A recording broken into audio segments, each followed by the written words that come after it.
Example ले लेते अपन, एक दो एग्जाम्पल इसके ले लेते, फिर लगे तो प्रीमियम पे जाएंगे, नहीं तो प्रीमियम में और कंफ्यूजन क्रिएट हो जाएगा।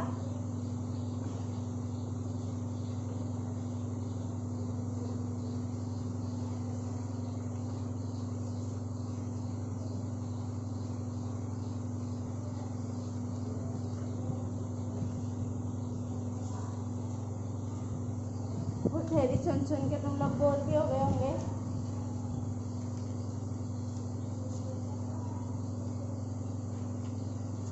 देखो एक्स ए limited forfeited,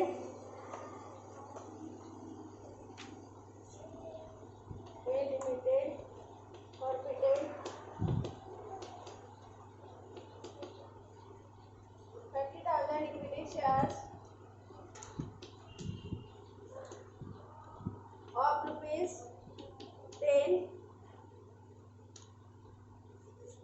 fully called up। देखो fully called up मतलब पूरे 10 की 10 रुपए मंगवा लिए थे। Held by Mr. X, Mr. X for non-payment of final call at the rate for each, he paid all money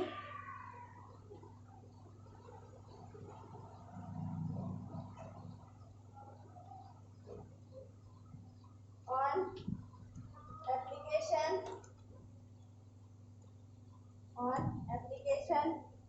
and allotment।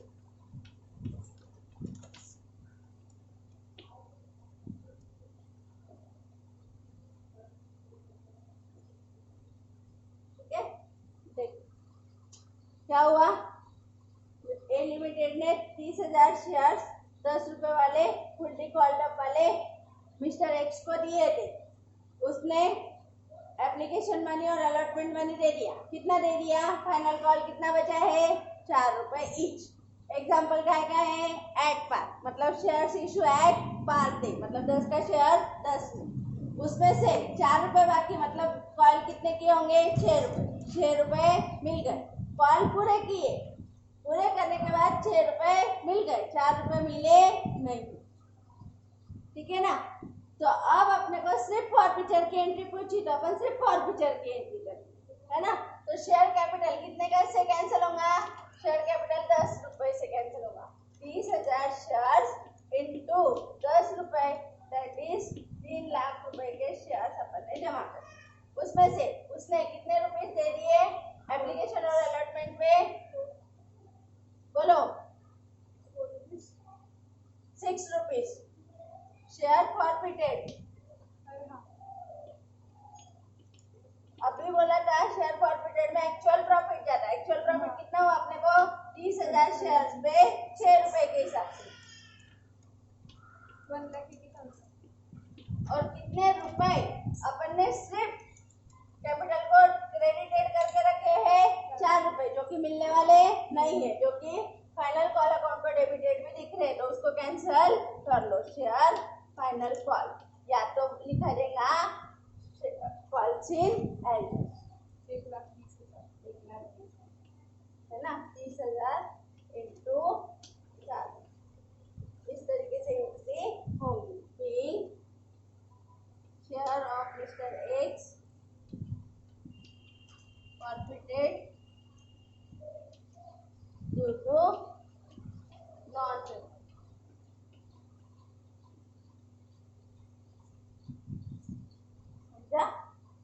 इस तरीके से लिखो फटाफट,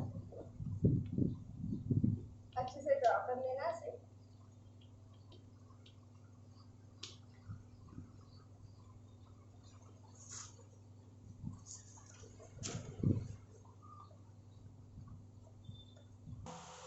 देखो यहाँ पे थोड़ा चेंज कर लेते हैं। A limited forfeited 30,000 shares of ₹10 each,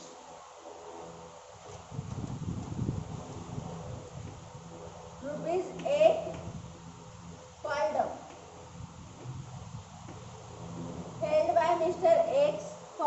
non payment of final call, first call करो, first call at ₹2 each. He paid all money on application ₹2 and allotment ₹4. ठीक है, देखो आप कितनी जगह चेंज किया, वापस पढ़ रहे example. A limited forfeited 30,000 shares of ₹10, ₹8 called up. Call कितने किए? 8 रुपये। 8 रुपये किए क्या? देखो अलॉटमेंट मनी कितना मंगाया है? 4 रुपये। एप्लीकेशन पे 2 रुपये और फर्स्ट कॉल पे 2 रुपये। 2 2 4 और 4 8 रुपये कॉल्ड अप है। ठीक है, पूरे पैसे मंगवाए नहीं तो पूरा कैंसिल करने की जरूरत नहीं। कॉल्ड अप कितने किए हैं? 8 रुपये। तो कैंसिल कितने होंगे? 8 रुपये, क्योंकि ड्यू कितने हुए हैं? 8 रुपये। ठीक है, समझ लो। अब देखो हो गया। तो अब कितनी जगह चेंज किया मैंने? 8 रुपये called up held by mister x for non payment of first call ₹2 each. He paid all money on application ₹2 and allotment ₹4. अपन ने शेयर्स फॉरफिटेड किए, ए लिमिटेड के 30,000 शेयर्स फॉरफिटेड किए, जिसमें 8 रुपये कंपनी ने कॉल किए थे। मिस्टर एक्स था जिसने फर्स्ट कॉल 2 रुपये दिया नहीं, एप्लीकेशन और अलॉटमेंट में उसने 4 रुपये और 2 रुपये दिए। तो ऐसे सिचुएशन में यहाँ पे देखो क्या चेंज हो रहा। शेयर एप्लीकेशन 30,000 into 8 2,40,000 भी अपन ने उसको ड्यू किए होंगे। अगर तुमको एंट्रीज याद आ रही होंगी तो एंट्रीज कॉल करते वक्त अपन ने कितने कॉल किए हैं? एप्लीकेशन मनी ड्यू किया, अलॉटमेंट मनी ड्यू किया, फर्स्ट कॉल मनी ड्यू किया, फाइनल कॉल मनी ड्यू नहीं किया, इसलिए उसको कैंसिल करने की जरूरत ही नहीं। जितना ड्यू हुआ उतना ही कैंसिल होता। इसलिए फॉरफीचर में हमेशा कॉल्ड अप वैल्यू से ही कैपिटल लेस होता है, ये ध्यान में रखना। समझ में आया? अब फॉरफीचर कितने थे? 2 रुपये और 4 रुपये, तो 30,000 into 6 1,80,000। ठीक है ना। और यहाँ पे क्या है? शेयर फर्स्ट कॉल अकाउंट या कॉल सिनेरियस अकाउंट, और एक ही कॉल हुआ है 2 रुपये का, 30,000 into 2 रुपये, तो यहाँ पे 60,000। देखो आगे क्या? समझ में आया? यहाँ पे मैंने क्या चेंज किया? Called up value. वहाँ पे कितनी कॉल्ड अप थी? फुल अमाउंट ऑफ शेयर क्या कॉल्ड अप थी। यहाँ पे कुछ अमाउंट अभी भी कॉल नहीं किए, तो उतनी अमाउंट कैपिटल को क्रेडिट हुई, नहीं तो डेबिट करने का सवाल ही नहीं है। ठीक है, वैसे ही सेम नरेशन ये भी आएगा, लिखो।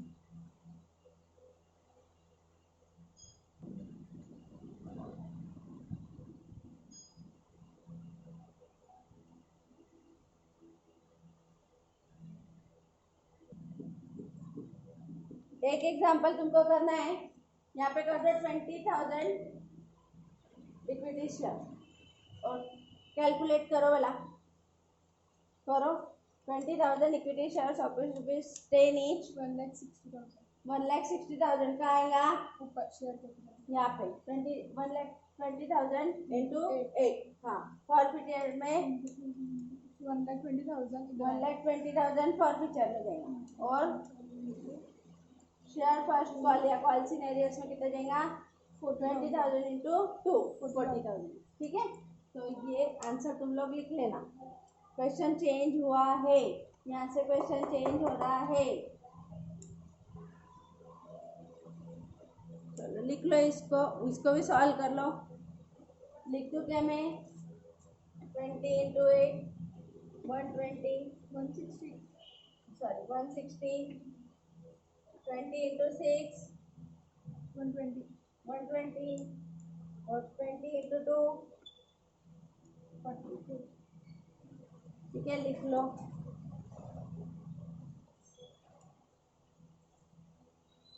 Forfeiture of share when shares issue at a premium।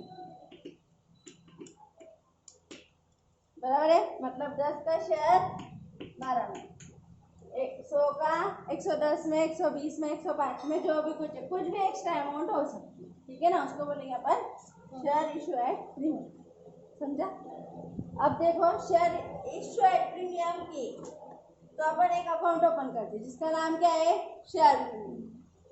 Share premium अपन कब लेते हैं, एक तो एप्लीकेशन में, एक तो अलॉटमेंट में। नॉर्मली 99% वो अलॉटमेंट में ही प्रीमियम का अमाउंट लिया जाए। ठीक है, जब अपन अलॉटमेंट मनी देते, सॉरी अलॉटमेंट मनी कलेक्ट करते, तो सिक्योरिटीज प्रीमियम अकाउंट को अपन क्रेडिट कर देते। ऐसे सिचुएशन में अगर अपन ने शेयर्स इशू करे और अपन ने अलॉटमेंट ड्यू की, उसकी एंट्री अलॉटमेंट ड्यू की एंट्री अपन ने की, allotment account debit to share capital account to share premium account, ये कर दी है, ये क्या की एंट्री है, ड्यू। अब अपन ने एंट्री कर दी, लेकिन फ्यूचर में इसमें से जिन जिन लोगों को अलॉटमेंट हुआ उनमें से कुछ शेयर होल्डर्स ने अलॉटमेंट के पैसे भी दिए नहीं। तो अपने को जैसे अपन कैपिटल को कैंसिल कर रहे हैं, वैसे अपने को सिक्योरिटीज प्रीमियम को भी कैंसिल करना। ठीक है, लेकिन अगर प्रीमियम मिल गया और उसके बाद उसने फर्स्ट कॉल और फाइनल कॉल दिए नहीं, तो ऐसे सिचुएशन में वो अपन अपना कैपिटल गेन मान लेंगे और छोड़ देंगे। ठीक है ना, तो बस इतना ही इसमें है। लिखो if the premium has already, ये नहीं भी लिखा तो चलेगा, मेरे को तो जस्ट याद दिलाना था, है ना। ये ड्यू के अलॉटमेंट कैपिटल तो प्रीमियम, तो ये अगर नहीं मिला तो कैपिटल फिर सिक्योरिटीज प्रीमियम, ऐसा करना। अगर मिल गया तो उसको कैंसिल करना नहीं। ठीक है, लिखो, नोट लिखो वाला, if the premium has already received, if the premium has already received by the company,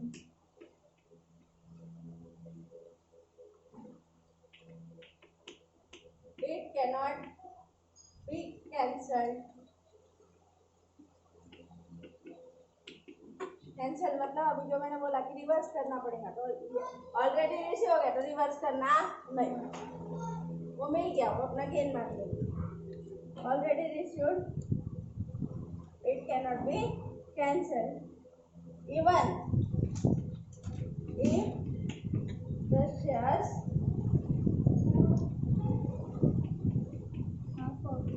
forfeited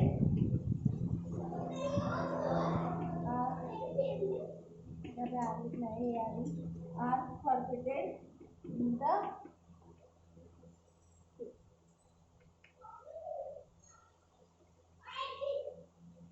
अगर प्रीमियम मिल गया तो उसको कैंसिल करना नहीं। तो ऐसे सिचुएशन में एंट्री क्या होगी, शेयर कैपिटल टू शेयर, बोलो, forfeiture to share first call to share final call. ठीक है, share capital to forfeiture to first call to final call. ठीक है ना, यहाँ पे क्या कहेंगे, application money plus allotment money. ठीक है, समझ में आया? करो, इसको लिखो लाइक में।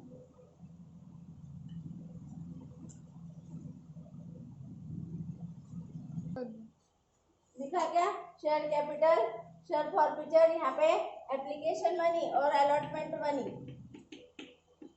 ट्रांसफर टू कैपिटल वो आएगा। जैसे 10 रुपए का कॉल किया था, उसमें से 6 रुपए एप्लीकेशन और अलॉटमेंट के रिसीव हो गए, तो वो प्रीमियम के पैसे कैपिटल को ट्रांसफर नहीं होते, उसकी एंट्री क्या होती, अलॉटमेंट टू प्रीमियम होती। तो वो ऑलरेडी रिसीव हो गया है, तो अपने को उसको कैंसिल करने की कोई जरूरत नहीं रहती, है ना। तो ऐसी सिचुएशन में यहाँ पे फॉरफीचर में गेन में भी इस प्रीमियम को लेना नहीं है ना, तो गेन में नहीं लेना। Application allotment money as a capital जो रिसीव हुआ है वो प्लस जो भी 2 रुपए और 2, इस तरीके से इसके जो ये काय की एंट्री है, if premium already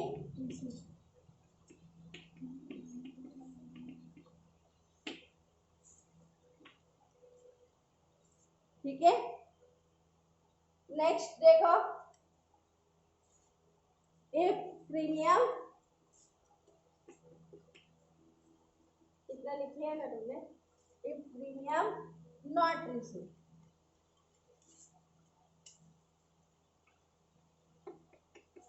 if premium on shares not ऐसे सिचुएशन में अपन ने एंट्री क्या करी थी, allotment to securities premium to share capital है ना, तो ये मनी मिला नहीं, इसकी ये जो एंट्री थी बैंक टू अलॉटमेंट ये हुई ही नहीं।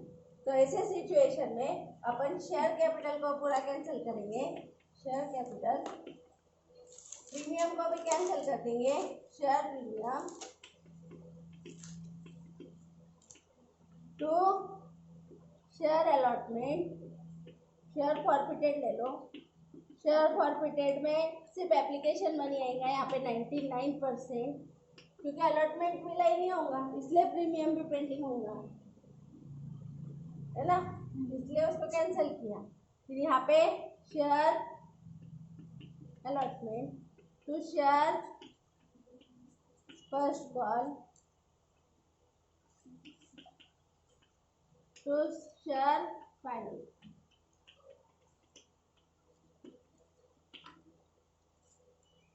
इस तरीके से इसके एंट्री होंगी ठीक है। तो जब प्रीमियम मिला नहीं रहता तो कैंसिल होता, और मिल गया रहता तो उसको भूल जाना, मिल गया, एक बार अपने पास आ गया उसको गेन में भी लेना नहीं। समझ में आया? अच्छा ये लिख लो, फिर अपन एग्जांपल ले लेते इसके एक दो।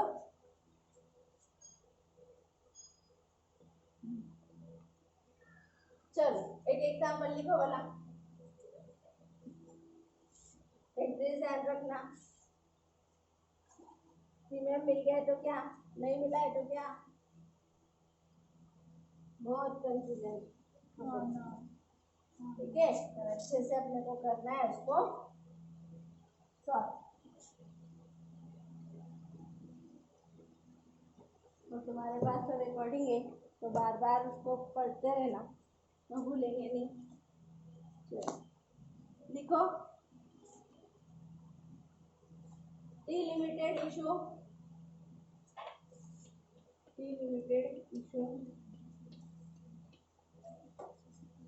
equity share capital, equity share of ₹10 each at a premium ₹3 per share payable ₹3 on application, ₹5 on allotment, including premium,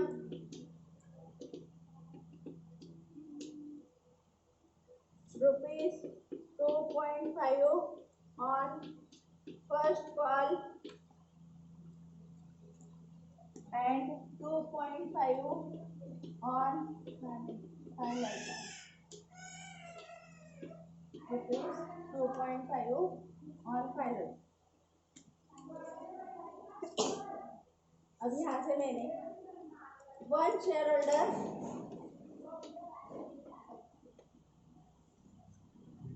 mister Ashok fails to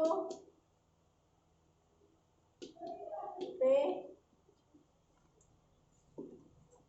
allotment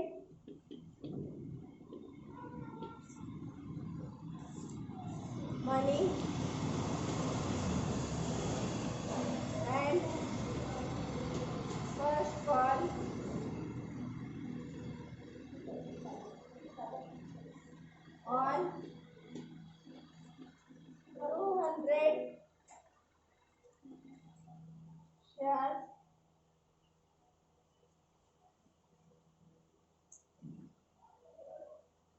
director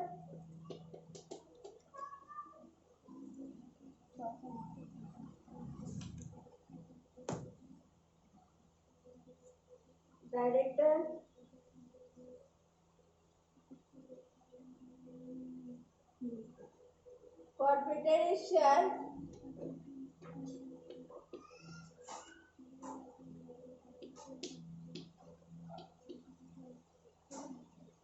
after first call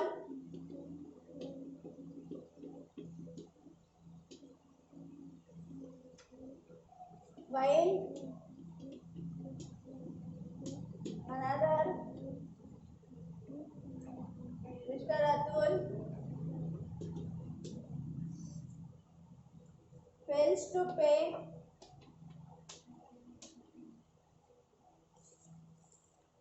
first call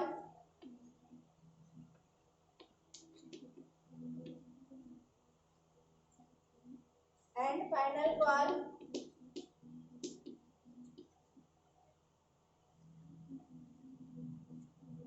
on 100 shares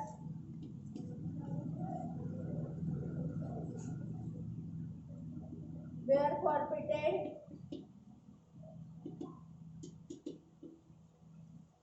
after final call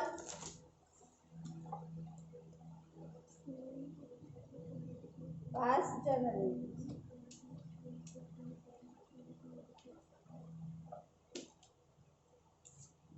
देखो मस्त example है, लिखो question को समझते हैं। T limited ने share issue किया 10 रुपए वाले, कितने किए वो पता नहीं। प्रीमियम 3 रुपए लेने वाले पर शेयर, एप्लीकेशन मनी 3 रुपए, अलॉटमेंट मनी 5 रुपए, 5 में 3 रुपए प्रीमियम है, अब 3 रुपए प्रीमियम है और 2 रुपए कैपिटल है। Rupees 2.5 on first call, 2.5 on final call.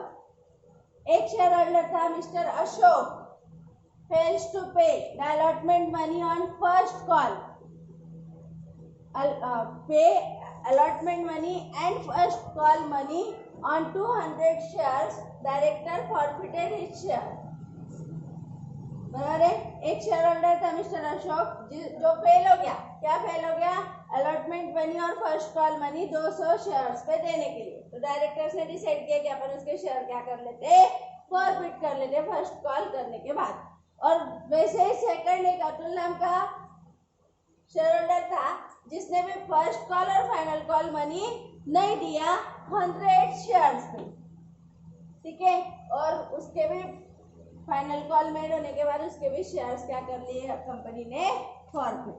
तो मिस्टर अशोक की केस में एंट्री क्या करेंगे वो देखते। Mister Ashok premium issue at premium था, अब प्रीमियम मिला है कि नहीं मिला है वो देख लेते है ना। मिस्टर अशोक के केस में प्रीमियम मिला है क्या? नहीं, क्योंकि अलॉटमेंट मनी और फर्स्ट कॉल मनी, प्रीमियम किस में था? अलॉटमेंट। अलॉटमेंट में प्रीमियम मिला नहीं, पर अलॉटमेंट ड्यू तो हुआ होगा है ना। तो ऐसे केस में देखो शेयर कैपिटल, शेयर कैपिटल में आएंगे कितने रुपीज आएंगे, देखो 200 शेयर्स इंटू 200 शेयर्स इंटू कितने रुपीज अशोक से कॉल किए गए थे, 3 रुपए कॉल हो गए थे देखो। उसके बाद 5 रुपए हो गए थे और फर्स्ट कॉल भी हो गया था, मतलब 3 + 5 + 2.5, पर इसमें से 3 रुपए तो क्या था? प्रीमियम है ना। तो वो क्या कर लो, लेस करो, 3 2 5 और 6.5 रुपए, 6.5 आए क्या? 7.5 आ रहे, 7.5 200 इंटू 7.5 1500 रुपए का कैपिटल मिस्टर अशोक की केस में कम हुआ। प्रीमियम मिला नहीं है, अभी जस्ट अपन ने एंट्री देखी तो एंट्री होंगी शेयर प्रीमियम भी कैंसिल होगा, मिला ही नहीं है तो कैंसिल करना पड़ेगा। 200 इंटू 3 रुपये 600। 2 शेयर फॉरफिटेड। शेयर फॉरफिटेड में जितने एक्चुअली अमाउंट रिसीव्ड हुई वो कितनी रिसीव्ड हुई 200 शेयर्स पे सिर्फ एप्लीकेशन मनी आया है 900। सही है कि गलत है? 600 आ रहा है क्या? 200 इंटू 3 क्या 200 इंटू 3 600 200 इंटू 3। हाँ सॉरी।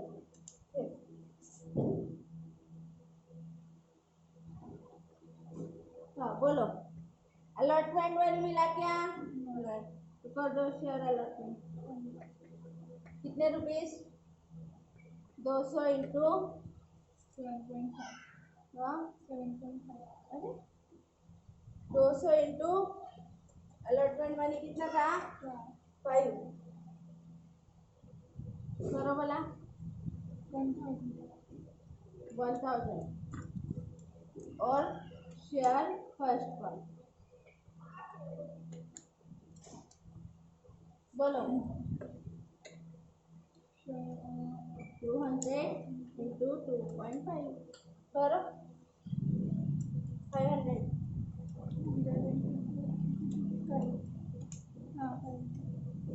अच्छा इस तरीके से इसके एंट्रीज होंगी। देखो आपका समझ शेयर कैपिटल कितना कैंसिल हुआ? यहाँ के 3 रुपए, यहाँ के 2 रुपए और यहाँ के 2.5 रुपए।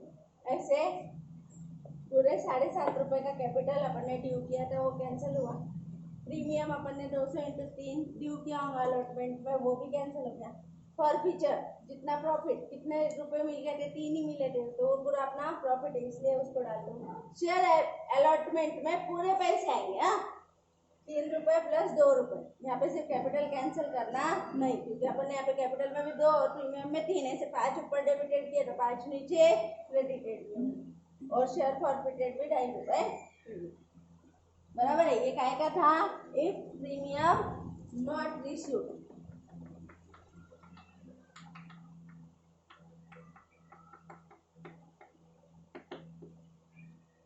ठीक है अब देखो मिस्टर अतुल के केस में क्या होगा?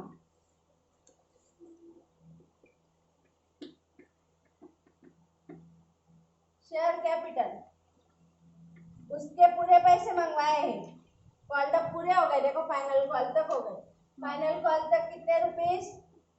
100 शेयर्स पे 10 रुपए के हिसाब से 1000 रुपए पूरे उससे कॉल किए गए थे है ना?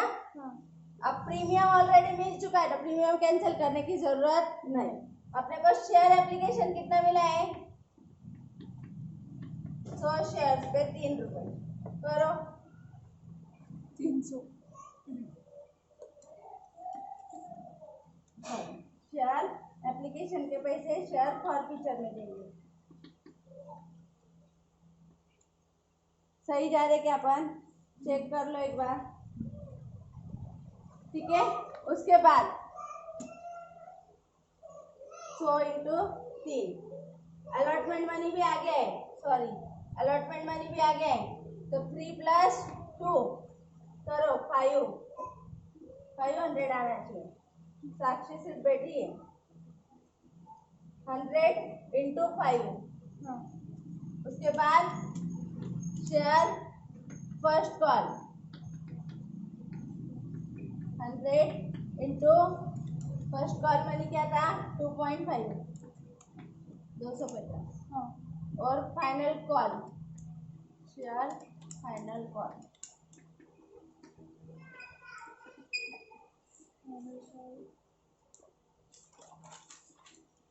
समझ में आया? यहाँ पे प्रीमियम ऑलरेडी रिसीव्ड था क्योंकि अलॉटमेंट में पैसे आ चुके थे तो अलॉटमेंट में जितने कैपिटल के पैसे थे उतने फॉरफीचर को गए। सिक्योरिटीज प्रीमियम के बारे में अपन ने यहाँ पे सोचा नहीं वो डायरेक्ट कैंसिल हो गया डेबिट क्रेडिट में बराबर क्योंकि अलॉटमेंट मनी ड्यू होगा तब एंट्री होंगी allotment to capital to premium और जब प्रीमियम मिल गया होगा तो bank to premium to share capital और सॉरी बैंक टू अलॉटमेंट की एंट्री क्या थी? Allotment to share premium to share capital और बैंक टू अलॉटमेंट। ऐसा करते वक्त ये सिक्योरिटीज प्रीमियम ऑटोमेटिकली एडजस्ट हो गया। तो ऐसे सिचुएशन में अगर प्रीमियम मिल गया तो उसको लेना नहीं, वो बैंक में एडजस्ट हो गया, और जब नहीं मिला तो उसको कैंसिल करना होगा। ऐसी दोनों एंट्रीज यहाँ पे है ना। यहाँ पे नरेशन आएगा being share of mister Ashok forfeited. यहाँ पे being share of mister Atul due to non payment forfeited. ठीक है, समझ में आया? चलो लिखो ये।